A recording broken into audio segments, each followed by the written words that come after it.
On Saturday the 31st of October 1964, a man arrived in the village. It was late in the evening. He was looking for somewhere to stay the night. He knocked at a door, and a woman opened it. "Good evening, madam," the man said. "I'm sorry it's so late, but can you help me, please? Is there a hotel in this village? I want to stay here tonight." The woman laughed. "A hotel? Here in Wood End? No, sir, I'm afraid there isn't." "What a pity," said the man. "I'm a stranger here, and I want to see your village tomorrow." The stranger was very polite. He was tall and had dark hair, and he had strange green eyes. "Perhaps Mrs. Harrison can help you," the woman said. "She has a room. Perhaps you can stay with her. Wait a minute, I'll get my coat and I'll take you there." The woman took the stranger to Mrs. Harrison's house. Mrs. Harrison gave him a room for the night. He was very glad. It was the last night of October, and it was cold. The next day was Sunday.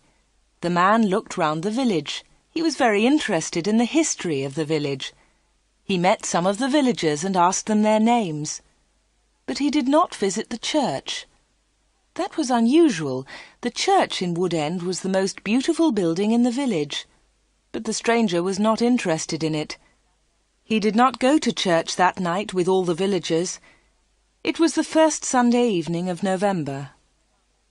When the villagers came out of the church, the man had gone.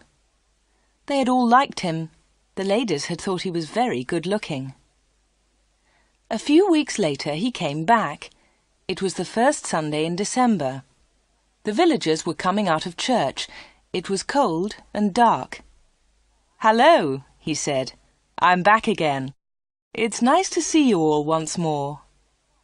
His next words surprised everyone. "Perhaps you can help me," he said. "I'm looking for a house. I want to buy a house here." "Here?" someone said. "But why here? There's no work in Wood End for a young man. All the young people leave the village. They find work in Lydney, the nearest town." "I'll get a job somewhere," the stranger said. "Perhaps in Lydney." Then one of the villagers told him about old Mr. Smith's house. Mr. Smith had died in the summer. His house was empty. It was for sale. The house was on the corner of Main Street and Church Lane. "I'll ask about the house tomorrow," said the young man. "Perhaps I'll be lucky. Goodbye. I'll see you soon." The villagers watched him leave. They all saw his car. It was very big and luxurious. He looked rich. A few days later, Mr. Smith's house was sold, and in the middle of December the young stranger arrived. He moved into the house and worked very hard. He fixed the roof. He repaired broken windows. He painted and decorated. He changed the whole house. But there was a big surprise for the villagers. On the morning of Monday the 21st of December, they saw a big sign on the front of the house, and on the sign were these words: "The Corner Shop, Proprietor Dave Slatin." The picture sequence from the cinema has finished. You can look at it once more if you want. The villagers could not believe it. A shop in Wood End. Everybody talked about it. There was once a shop in Wood End, but it had closed 20 years ago. Some people wanted the shop, but others did not. The villagers met in the evening in the village hall. Everybody was there. Everybody was interested in the new shop. "The corner shop is a good idea," someone said. "We need a village shop. We won't need to go to Lydney." Then Mrs. Harrison spoke. She liked the stranger, Dave Slatin. "I agree," she said. "A village shop is a good idea. It's too quiet here. Wood End needs a shop." "Nonsense," said Miss Brown. She was the village school teacher. "Lydney is not far away. There are lots of shops there." Soon everybody was shouting. Then Mr. Hart spoke. He was a very big man with a loud voice. "Listen, everybody," he shouted. "We've never had trouble in this village before. We've always been quiet and happy. Now this shop is causing trouble." "Let Mr. Slayton speak," someone said. "It's his shop. Let him speak." "Ladies and gentlemen," said Dave Slayton, "I don't want to cause any trouble. I'm still a stranger in your village. But I want to be one of you. I want to be your friend. I like the people of Wood End." He smiled, and a few people clapped. They liked him. "The corner shop will sell lots of things," he went on. "It will sell food and things for the house. Everything will be cheap, I promise." Everybody was listening carefully. "And I have another idea," he continued. "I'll sell village products." "What do you mean by village products?" asked Miss Brown. "I'll tell you, Miss Brown," he said. "I know that you make beautiful bread and cakes." Miss Brown smiled. Yes, she did make bread and cakes. Everyone knew that. "And you, Mr. Hart, I've seen your flowers. You grow beautiful flowers." Now Mr. Hart smiled. Yes, his flowers were beautiful. Everyone knew about them. "And Mr. Everett makes pots," someone said. "And Mrs. Davis makes dolls," said another voice. "And I do paintings of the village," said old Miss Lucy Gray. "Yes," said Dave, "you can all do something. You villagers are clever. You make lots of things. We can sell them to the tourists. In the summer, Wood End can make a lot of money." "But what about the money?" said Mr. Hart. "How will you pay us?" "That's a good question," said Dave. "And here's the answer. You'll bring your things to me, and I'll sell them for you. I'll keep some of the profit. You'll have the rest." "What a good idea," said Miss Brown. "Yes, I agree," said Mr. Hart. All the villagers agreed.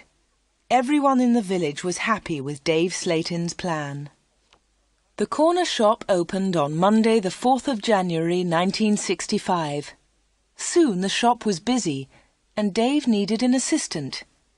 The new assistant in the corner shop was Anna. She started work in late January.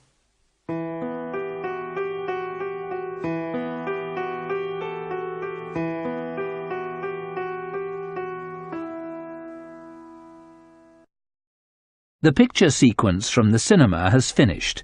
You can look at it once more if you want. Dave Slayton kept his promises. Things at the shop were good and cheap. "How does he do it?" asked Mrs. Harrison. "It's winter, but he's selling lots of fruit and vegetables, and they're cheap. I never go to Lydney now." The other villagers agreed. The corner shop was a success, and Dave seemed happy. He paid Anna good wages. Sometimes her friend Peter helped at the shop, and Dave gave him money too. Dave advertised in newspapers, and the village products sold well. People from Lydney came to the corner shop. There were lots of visitors, and Wood End became more interesting. The villagers were surprised, but pleased. They were making a lot of money. Dave lived alone in a flat above the shop. He was very popular in the village, but no one ever went to his flat. No one ever saw inside it. At the bottom of the stairs there were 2 doors. One led into the stockroom. The other door had a notice on it. "Special orders only. Keep out." The door was always locked. Anna never went into the special orders room. "Why do you lock that room, Dave?" Anna asked one day. "What's in there?" "It's for special orders," he replied. "Big orders." "But you won't get any big orders in Wood End," said Anna. Dave said nothing. He did not want to talk about that room.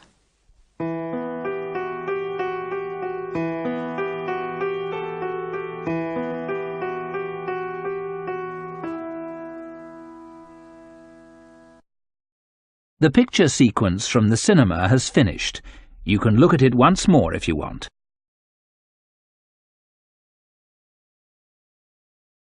For 3 months, everything was normal.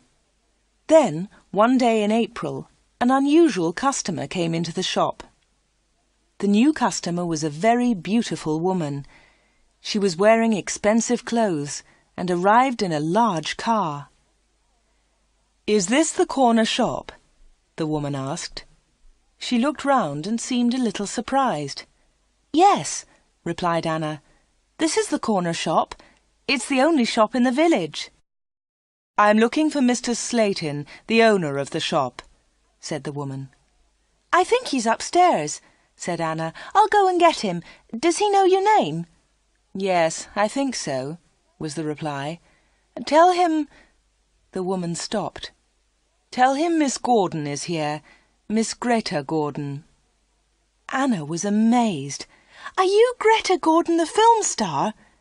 "Yes, that's right." The woman smiled, but she was nervous. "Wait a minute," said Anna. "I'll tell Mr. Slayton that you're here." Anna ran to the bottom of the stairs and called, "Dave! Dave! There's someone to see you!" "Who is it?" asked Dave from upstairs. "Miss Greta Gordon!" shouted Anna. "It's Greta Gordon, the film star!" "I'm coming," he said, and he came down immediately. "I'm pleased to meet you, Miss Gordon," he said. "Good morning," said Greta Gordon. She and Dave shook hands. She had beautiful hands, and she was wearing beautiful diamond rings. Anna had never seen so many diamonds before. Miss Gordon looked round. "Is this where you work, Mr. Slayton?" she asked. Once again she seemed nervous. "Yes," said Dave. "It's a small place, but it's big enough for me. Please follow me, Miss Gordon." Anna was surprised. Dave and Greta Gordon did not know each other. He did not call her Greta, and she did not call him Dave. He seemed to be in a hurry, and she seemed to be frightened. Anna watched them. Dave and Greta Gordon went to the back of the shop and into the special orders room. Greta Gordon was a special order customer. Anna thought that was very strange. She wanted to tell someone about Greta Gordon. Anna loved films. She wanted to tell Peter about the film star, but she had to stay in the shop. 10 minutes later, Greta Gordon came out of the special orders room. Dave went straight upstairs, and Greta Gordon came to the front of the shop. The film star looked terrible. She was pale. She was crying. Her eyes were red with tears. "What's wrong?" asked Anna. "Can I help you, Miss Gordon?" "No, thanks. I'm all right," said Greta Gordon. "Do you want to sit down?" said Anna. She got a chair, and the film star sat down. "Shall I get the doctor?" said Anna. "No, no," said Greta. "Please tell no one about my visit here. Please tell no one." Anna was disappointed. She wanted to tell everyone about Greta Gordon. She wanted to tell everyone about her famous customer. "I want to give you something," said Greta Gordon. "Here's a photograph of me. I'll sign it." She signed the photograph and gave it to Anna. "Please keep this," said Greta, "and please keep our secret. Please don't tell anyone." "All right," said Anna. "I promise." The film star kissed Anna. She held Anna's hands. What a beautiful woman, thought Anna, and what beautiful hands. Then Anna noticed something. The diamond rings were gone.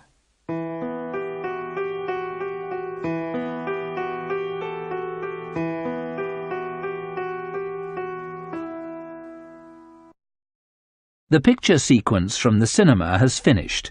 You can look at it once more if you want.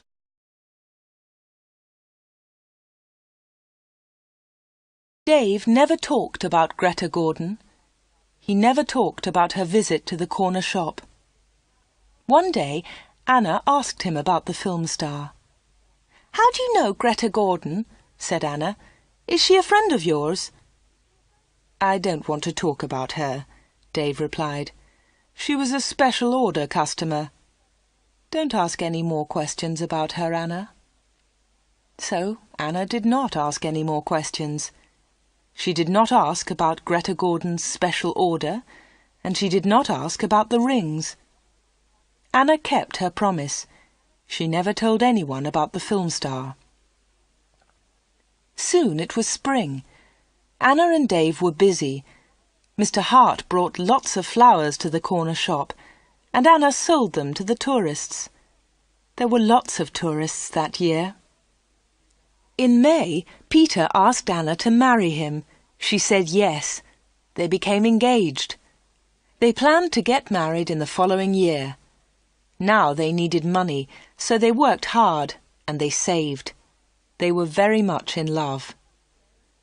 On Saturdays, Peter played football or cricket, and Anna often went to the cinema in Lydney. He enjoyed sports, and she loved watching films. One day, Anna was reading Film News. This was a magazine about film stars. She turned the pages. There was a picture of Greta Gordon. Anna was pleased. What a surprise! Beautiful Woman was going to be a big film, and now Greta Gordon had the star part. Anna wanted to tell Peter about Greta, but she kept her promise. She did not tell anyone. But she did show Film News to Dave Slayton. "Look, Dave," she said, "here's a story about Greta Gordon. Isn't it great? She's got the big part in Beautiful Woman." Dave looked at the magazine. "Greta Gordon will star in Beautiful Woman." The star of Beautiful Woman was Joanna Lee, but Miss Lee has broken her arm. "I don't know what happened," said Miss Lee. "I was in my bedroom. I slipped and fell." Greta Gordon will now be the star of Beautiful Woman. "I'm so lucky," Greta told us yesterday. "I've always wanted the part. I can't believe it." "I don't know anything about films," he said. "Is Greta Gordon a big star?" Anna laughed. "Big star? Yes, she is. She's terrific." Dave didn't seem interested. "I hope she's happy with her big part," was all he said.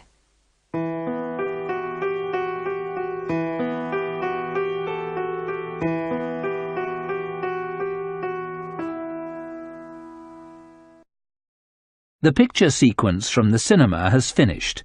You can look at it once more if you want. Summer tourists were arriving in Wood End. The weather was beautiful and the shop was doing well. But Anna was not very happy. She often thought about Greta Gordon's visit. Why had she come to see Dave? What had happened to the diamond rings on her fingers? There was another problem. Anna loved Peter, and she was going to marry him. But she liked Dave too. Dave was older, but she liked him. All the women liked him. But Anna was very close to him all day. In the daytime, Anna was with Dave. In the evening, she was with Peter. Anna was living two lives. One life was with Dave, the other life with Peter. Then one Friday, Dave surprised Anna. "What are you doing tomorrow?" he asked her. "Would you like to spend the day with me? We can go anywhere you like. We can go in my car." "I'm sorry, Dave," said Anna, "but Peter wouldn't like it." "Don't be silly," said Dave. "We won't go far. I'll close the shop at lunchtime, and we can go to Lydney." Anna wanted to go with Dave, but she was worried about Peter. "Don't worry about Peter," said Dave. "He's always busy on Saturday." Anna thought for a moment. "All right," she said. "You take me to the best cinema and to the best restaurant. Then I'll come with you." "Of course," laughed Dave. "Anything you want, Anna." So the next afternoon, Dave and Anna went together to Lydney. They had a good time. Dave bought Anna a new, expensive dress. Then they went to a cinema and afterwards to a restaurant. Peter played cricket that Saturday. He never knew about Anna's day with Dave. He was playing in another village and returned to Wood End very late. Dave and Anna were also very late. Dave stopped his car near the corner shop. The night was warm. "Thanks, Dave," said Anna. "It was a lovely day." "I enjoyed it too," said Dave. He put his arm round her shoulders and kissed her. It was a quick kiss, but for Anna, it was wonderful.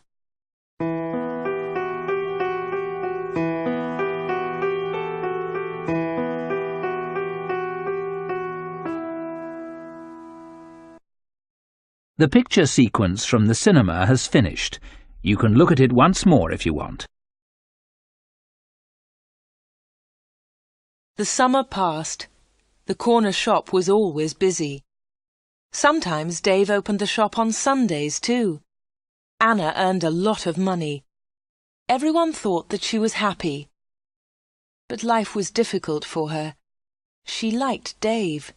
He was her boss, and he was older than her. But Peter was her fiancé, and he was about the same age. Dave was quite rich, but Peter had no money. Dave bought Anna clothes, and he took her out. Peter did not buy her clothes and never took her anywhere. He was more interested in football. Anna did not like football. Now it was September. Peter played football every Saturday. One Saturday there was a big football match on television. Mr. Hart had the biggest television in the village, and he invited some people to his house. He invited Peter and Anna. On Friday, the day before the match, Anna was working in the shop all day. At 5 o'clock, she locked the shop door. 2 minutes later, the bell rang, and Anna went to the door. There was a young man outside. He was carrying a small case.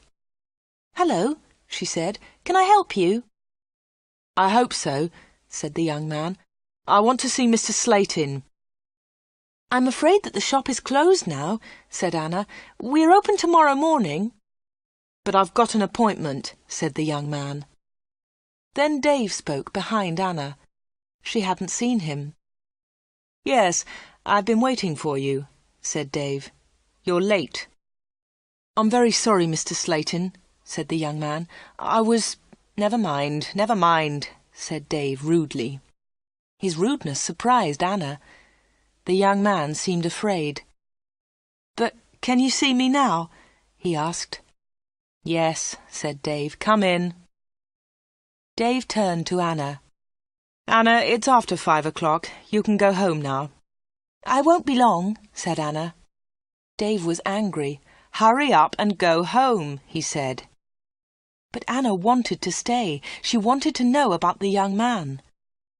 The young man followed Dave to the back of the shop and into the special orders room. Another special order, another special customer. Anna waited. But soon it was 5:30. Anna put her coat on and left the shop. She closed the door very loudly. Then she went round the corner and waited. Soon there was a noise. The young man was leaving the shop. Anna could not see him, but she could hear him. He was speaking to Dave. "Are you sure?" said the young man. "What do you mean?" asked Dave. "Is this the only way?" said the young man. "Yes, it is," said Dave. "Don't worry, everything will be all right. Goodbye." Anna heard the shop door close. She came round the corner and saw the young man. He was walking quickly to his car. Anna noticed immediately that he was not carrying his case. She followed him. "Excuse me," she said, "you've forgotten something. You've left something behind." The young man turned round. Anna stopped. Suddenly she was frightened. The young man's face was white. It was white with fear. "Please go away," said the young man. "Leave me alone. I want to go home. Leave me alone." He got into his car and drove off. Anna stood in the street and watched him. She was thinking. Why had the young man come to the corner shop? What was his special order? And why had he left his small case with Dave's slate in? The picture sequence from the cinema has finished. You can look at it once more if you want.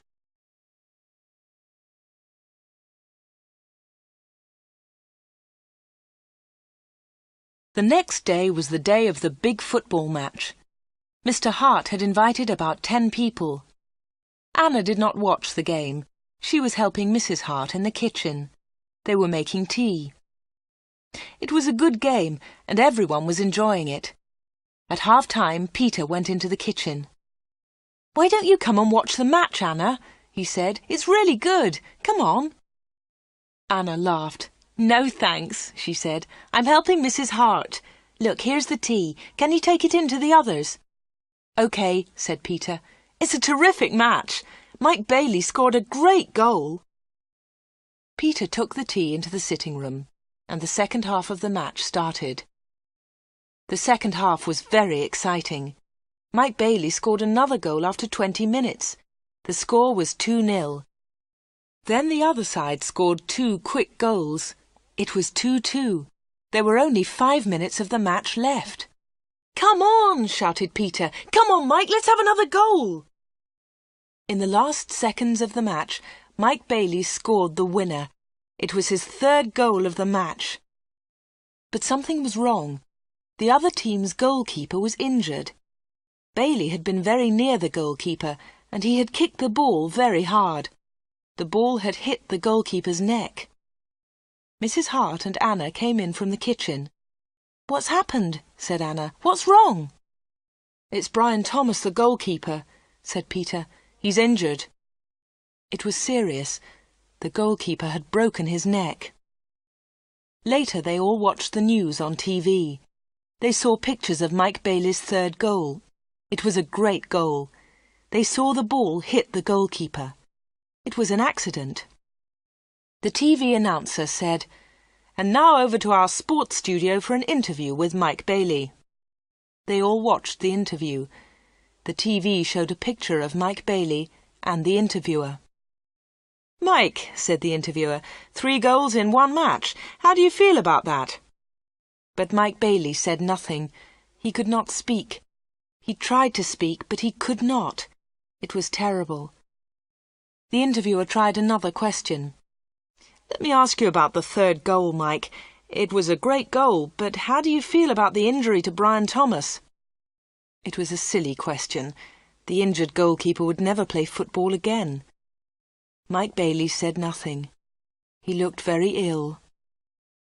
When the interview ended, Mr. Hart turned off the TV.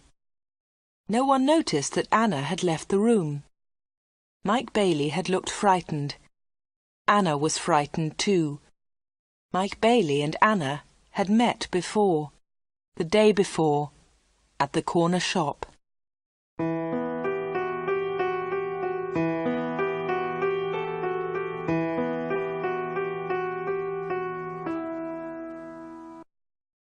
The picture sequence from the cinema has finished. You can look at it once more if you want. Anna did not know what to do.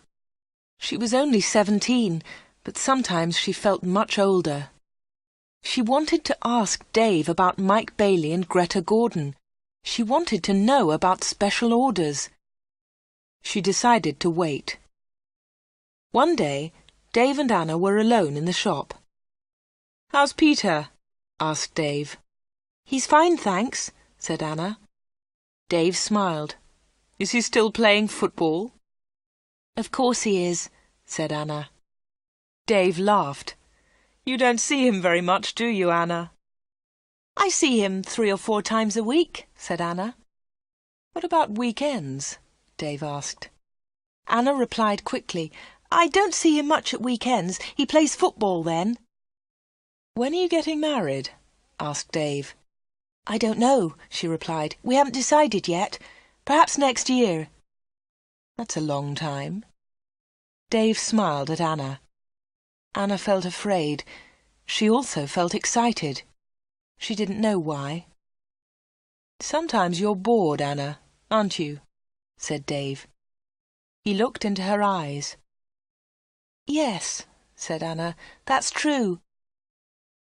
"Why don't you come away with me for a weekend?" said Dave. "We can go to London." A weekend in London! Anna had only been to London once for a day. Anna was excited, but she was also afraid. "I don't know," she said. "I must think of Peter." "Oh, forget him," said Dave. "He'll never know. Come with me and we'll go to the best shops. We'll go to the best cinema. Will you come with me?"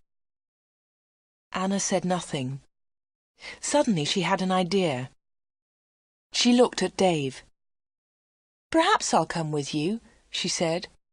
"Good," said Dave. "That's great." "But first," said Anna, "I want to ask you something." "What do you want to know?" he said quietly. "I want to know about your special orders." "Very clever," said Dave. "You're a village girl, but you're very clever, Anna." "Village girls aren't stupid," said Anna. "Now tell me about your special orders, then I'll come to London with you." Dave was angry. "One question. You can ask me one question," he said. Quickly, Anna asked, "Why do people come to you? Why—" "One question! Only one!" shouted Dave. "All right," said Anna, "but don't shout. Tell me, why do people come to see you?" Dave thought about his answer. He spoke quietly. "They come for help," he said. "They need help, and I sell help to them. That's all." Anna didn't understand. "What sort of help?" she asked. "One question," shouted Dave. "I've answered your question." Anna said no more. She and Dave had made an agreement. Anna had asked her question. Dave had answered it.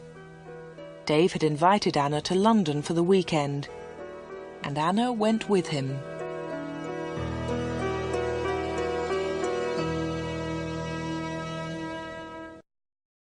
The picture sequence from the cinema has finished. You can look at it once more if you want.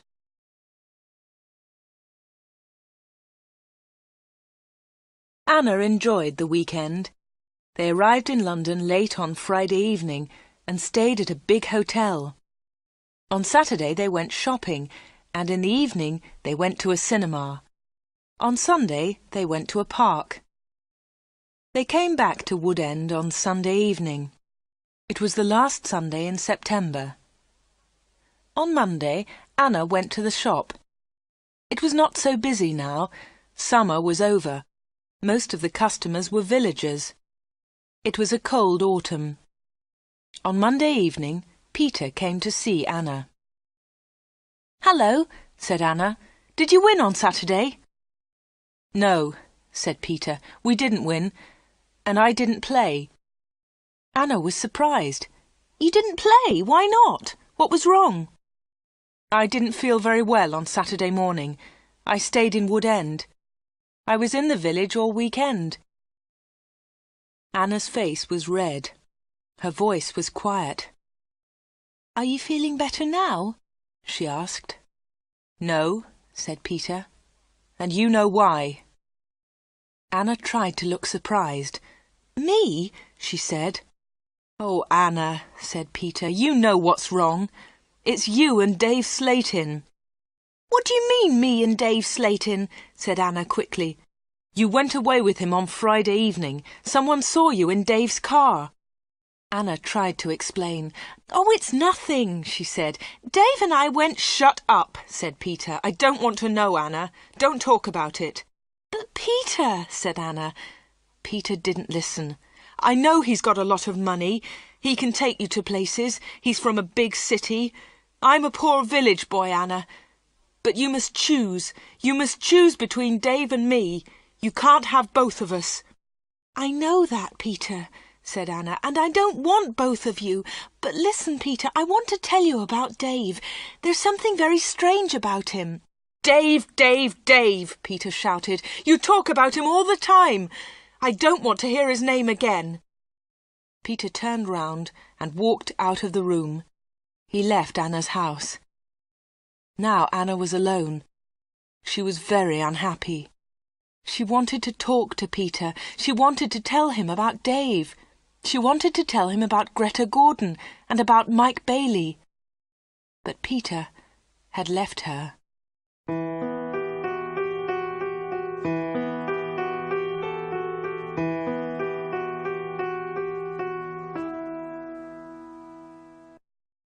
The picture sequence from the cinema has finished. You can look at it once more if you want.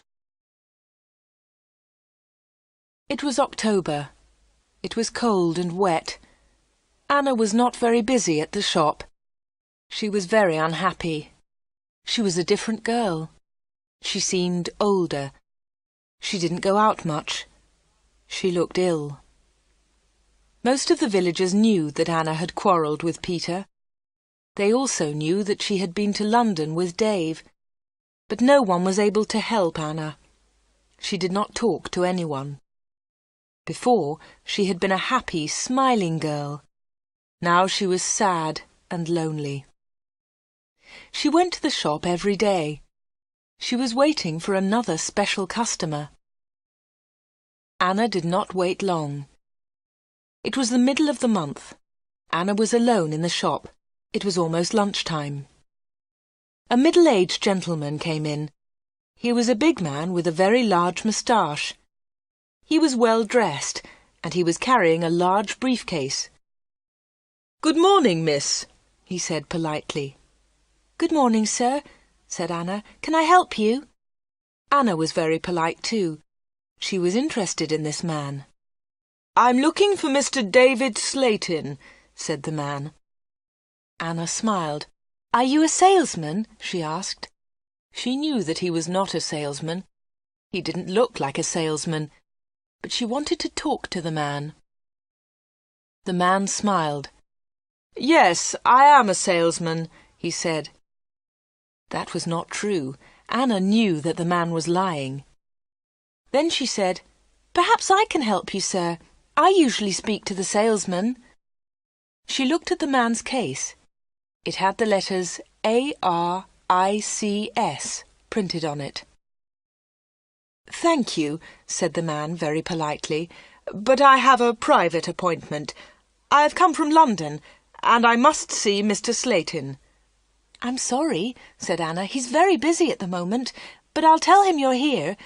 What's your name, please?" The man smiled. "Roberts," he said. "Arthur Roberts." Anna went to the back of the shop. Dave was coming down the stairs. "There's a man in the shop," said Anna. "He wants to speak to you." "Thanks," said Dave, and he went to the front of the shop. "Good morning, Mr. Reisman," said Dave. "I'm pleased to meet you." Anna listened. Reisman! The man's name was Reisman, not Roberts. What a liar!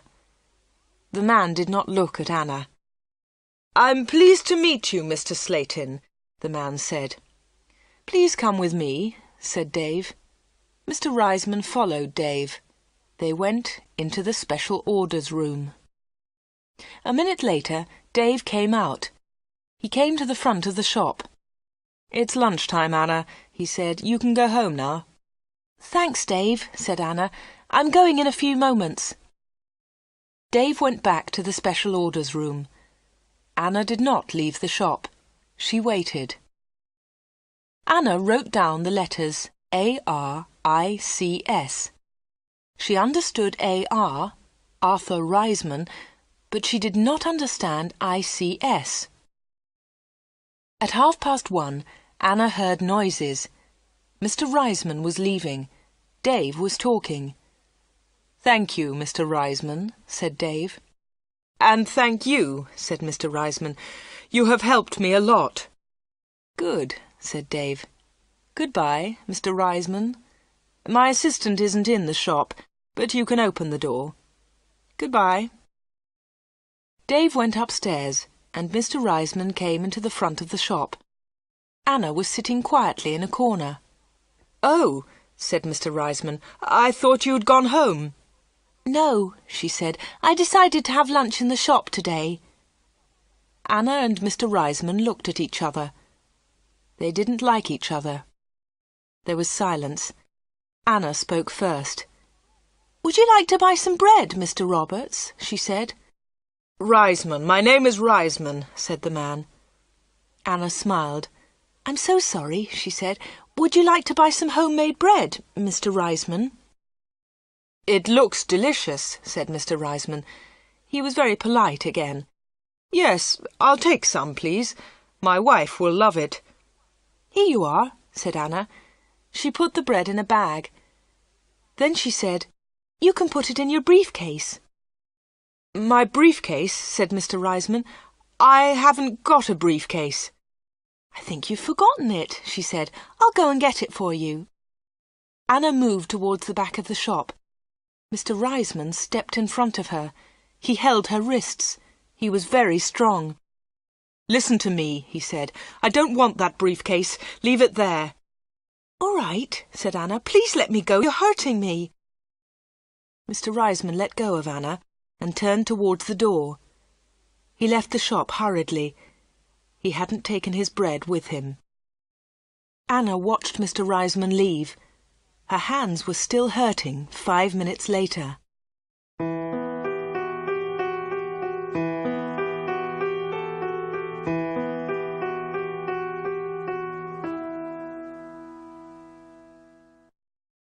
The picture sequence from the cinema has finished. You can look at it once more if you want.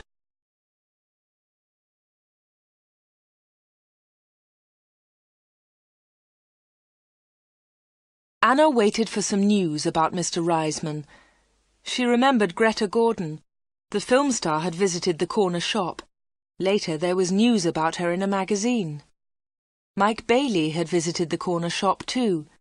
Later there was a lot of news about him on TV. And now Mr. Reisman had visited the corner shop. Anna was waiting for some news about him.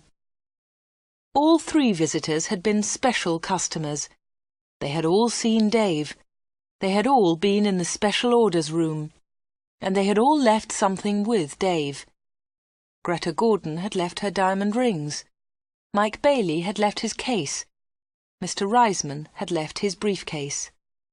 Anna wanted to find out more about the 3 special customers. She thought about Mr. Reisman. His case had the letters ARICS on it. She understood AR, but what was ICS? Perhaps Mr. Reisman was a businessman and ICS was his company. Anna looked in the newspapers, but she didn't find anything about ICS. She read the magazines. She listened to the radio. She watched TV. But there was nothing about ICS. Anna heard nothing. She saw nothing. Then she had an idea. She decided to go to London and find Arthur Reisman. It was a Friday. Early in the morning she left a note for Dave. She took the note to the shop. "Dear Dave," it said, "sorry I can't come in today. I'm going to Lydney. I'm buying some things for my wedding. Anna." The note did not tell the truth, but Anna didn't care. Anna took a bus to Lydney and then caught a train to London. She got to Paddington Station at midday. She got off the train and looked for a telephone box. The telephones were near to the entrance to the station, but the boxes were all full. She stood and waited. Then Anna saw the letters ICS. There they were. They were on a huge advertisement. Anna had found the answer to her problem. International Computer Services. ICS. Perhaps that was Mr. Reisman's company. Soon one of the phone boxes was empty. Anna rang the number, 222-8959. "ICS, can I help you?" said a woman's voice. "Yes, please," said Anna. "I want to speak to Mr. Reisman, Mr. Arthur Reisman. I think he works at ICS." The woman laughed. "Works here? Yes, he does," she said. "He's the vice-chairman of the company. Wait 1 moment, please. I'll get his secretary." Then there was another woman's voice on the phone. "Mr. Reisman's secretary, can I help you?" "Yes, please," said Anna. "I'd like to speak to Mr. Reisman." "Who's calling, please?" said the secretary. "Mr. Reisman doesn't know my name," Anna replied. "Is Mr. Reisman expecting your call?" the secretary asked. "No, he isn't," said Anna. "I'm afraid he can't speak to you now," said the secretary. "He's at a meeting now, and he's flying to Switzerland in an hour's time." "But I must speak to him for a few minutes," said Anna. The secretary became annoyed. "That's impossible," she said, "but I can take a message." "No, thanks," said Anna. "I'll call again next week. Will Mr. Reisman be back then?" "Yes, he will," replied the secretary. "Goodbye." And she put the phone down. Anna had found Mr. Reisman's company, but she hadn't spoken to him. Anna spent the afternoon in London. She went to see a film. Then she had tea in a small cafe near Paddington Station. Her train left London at 6:30. She bought an evening newspaper and got on the train. Anna was tired, but she felt happy. After a few minutes, she looked at her newspaper. Anna was waiting for some news. There it was, on the front page. "Private plane crash near London. 6 dead, all from ICS. 6 people were killed this afternoon in a plane crash at Enfield near London. The plane was flying to Switzerland. The passengers were all from International Computer Services, ICS. Among them was Mr. Alfred Gluck, the chairman of ICS. Mr. Arthur Reisman, vice-chairman of ICS, told us, 'I'm lucky to be alive. I was at a meeting today. The meeting went on for a long time, and I didn't catch the plane.' Mr. Reisman will probably be the new chairman of ICS.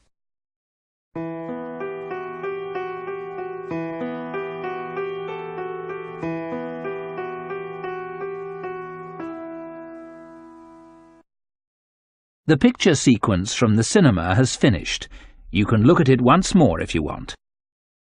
Anna got home about 10 o'clock. She turned on the radio and listened to the news. The chairman of ICS was dead, and Mr. Reisman was the new chairman. Anna didn't sleep that night. She was thinking about Dave Slayton and the special orders. What were they? What was Dave Slayton doing in that room? On Saturday morning she went to the shop. Dave said nothing to her. He was angry because Anna had not worked on Friday. He didn't ask about her day off, and Anna didn't tell him about it. At 11 o'clock, Dave left the shop. He got in his car and drove off. Anna was alone. This was her chance. She went to the back of the shop and turned the handle of the locked door. But the special orders room was not locked. Dave had forgotten to lock it. Anna opened the door and went into the room. It was a small room, dark and hot. Anna turned on the light, but it was not a very strong light. She looked round the room. There was a small table, 2 old chairs, and a lot of boxes. That was all. Special orders? There were no order books, no papers, no pencils. Anna walked round the table. It was difficult because there were a lot of boxes on the floor. Anna opened one of the boxes and looked inside. She found some old magazines and newspapers. Underneath, there were some dirty old clothes. But underneath the clothes, she discovered some money. Lots of money.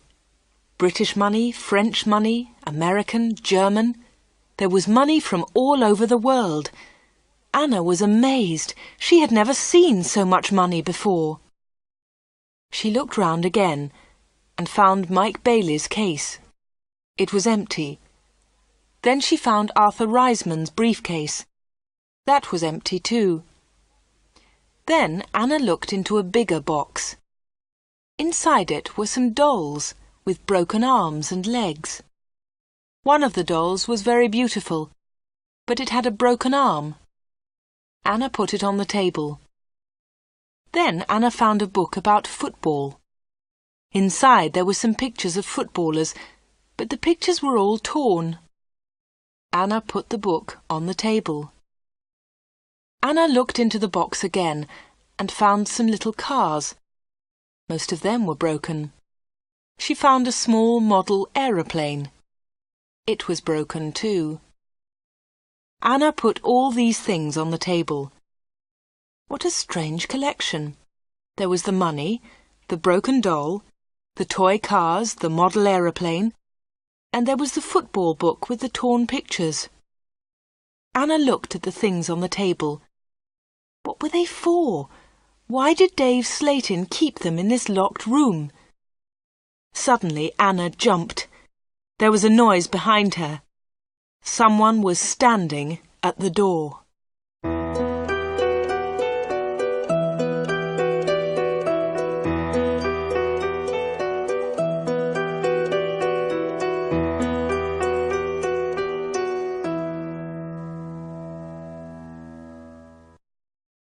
The picture sequence from the cinema has finished. You can look at it once more if you want. "What about the diamond rings?" said a voice. It was Dave Slayton. He was laughing. "I left the door open for you," he said. "I wanted you to go into this room this morning." Anna was frightened, but she tried not to show her fear. "You haven't found the diamonds," Dave said again. Anna remembered Greta Gordon's diamond rings. Were they in this room too? "Here," said Dave. He came into the room and picked up an old box. He took out the rings and threw them on the table. "They aren't yours," said Anna. "They belong to Greta Gordon." "They belong to me," laughed Dave. "She gave them to me." "But why?" asked Anna. "Why? Why did Greta Gordon give you those diamonds? And all this money? Who gave you the money?" "My special customers," said Dave. "My special customers gave me the money. It's mine now." "Mike Bailey and Mr. Reisman gave you all this money?" asked Anna. "Yes," said Dave. "You have seen some of my special customers, not all of them." "But why do they come?" Anna asked again. "These people come to me for help," replied Dave Slayton. "I help them, and they pay me." "But how do you help them?" asked Anna. Dave Slayton picked up the beautiful doll with the broken arm. "Do you remember Joanna Lee?" he asked Anna. Anna thought for a moment. "Joanna Lee?" she said. "Yes, of course I remember her. She's the actress who broke her arm. Greta Gordon got her a part." "That's right," said Dave Slayton. "This doll is Joanna Lee." Anna felt more afraid. What kind of man was Dave Slayton? Dave Slayton pointed to a torn photograph in the football book. "Who's that, Anna?" he asked. Anna remembered the face. She had seen it on TV. "Brian Thomas," she replied. "He's a goalkeeper." "He was a goalkeeper," said Dave Slayton. Anna was terribly frightened now. Dave Slayton was an evil man. Dave Slayton moved close to Anna. He picked up the broken aeroplane. "And what do you think this is?" he asked Anna. Anna knew the answer, but she was too afraid to speak. Dave Slayton took Anna's arm and held it tightly. Anna tried to move away. Dave Slayton laughed and held Anna more tightly. "Listen, Anna," he said quietly. "I want you. I need you. Marry me, Anna. Don't marry Peter. Marry me." "No, no," she cried. "Let me go! Let me go!" "But Anna, you still don't understand," said Dave Slayton. "I have strange powers. I can give you everything you want." He looked into Anna's eyes. "And my children will have these powers too," he continued. I will give you money and diamonds, and you, Anna, you will give me children." Anna was terrified now. She kicked Dave Slatin very hard, and he let go of her hand. Anna moved quickly. She ran out of the special orders room, through the front of the shop, and out onto the street. She ran all the way home.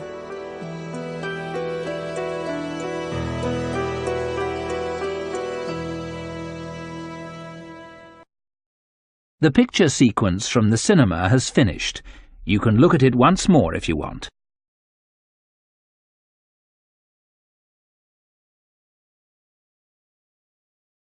When Anna got home, she felt terrible and went to bed. In the evening, Peter came to see her, but Anna was ill in bed. "I'll come and see Anna tomorrow," Peter told Anna's mother. Again, Anna did not sleep all night. The next day, Sunday the 31st of October, was a terrible day for Wood End. Anna stayed in bed. She had a fever, and her mother phoned the doctor. The doctor came immediately. "Anna's very ill," said the doctor to Anna's mother. "I'm worried. I don't know what's wrong with her. I'll come back again tonight." That afternoon, Peter came to Anna's house. He tried to speak to Anna, but she was too ill. He sat quietly beside her bed. At about 7 o'clock, Peter heard shouting in the street. He went to the window and looked outside. People were running and shouting, "Fire! Fire! Fire! There's a fire at the corner shop!" Peter ran out of Anna's house and into the street. There was a big fire on the corner. The shop was in flames. Nobody could see Dave Slatin. "His car's here," said Mr. Hart. "Dave must be inside." Then the villagers saw him. He was standing at an upstairs window. "Jump, Dave!" they shouted. "Jump! Save yourself!" But Dave did not move. He was standing at the window, and he was laughing. Some of the women in the street started screaming. Mr. Hart tried to run into the shop, but the others pulled him back. Flames were leaping up from the shop. The flames reached Dave Slatin. The villagers saw that he was still laughing. That was the last time they saw him. The flames hid him completely. No one was able to save him, and no one ever saw him again.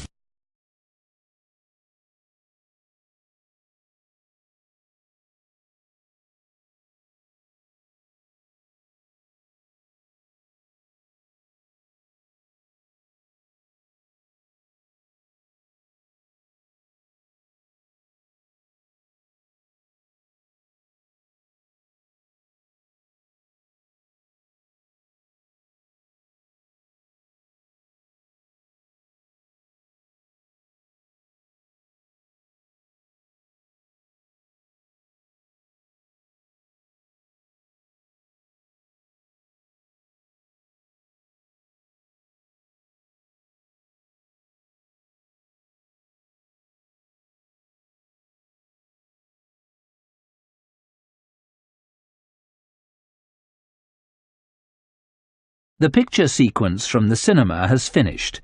You can look at it once more if you want.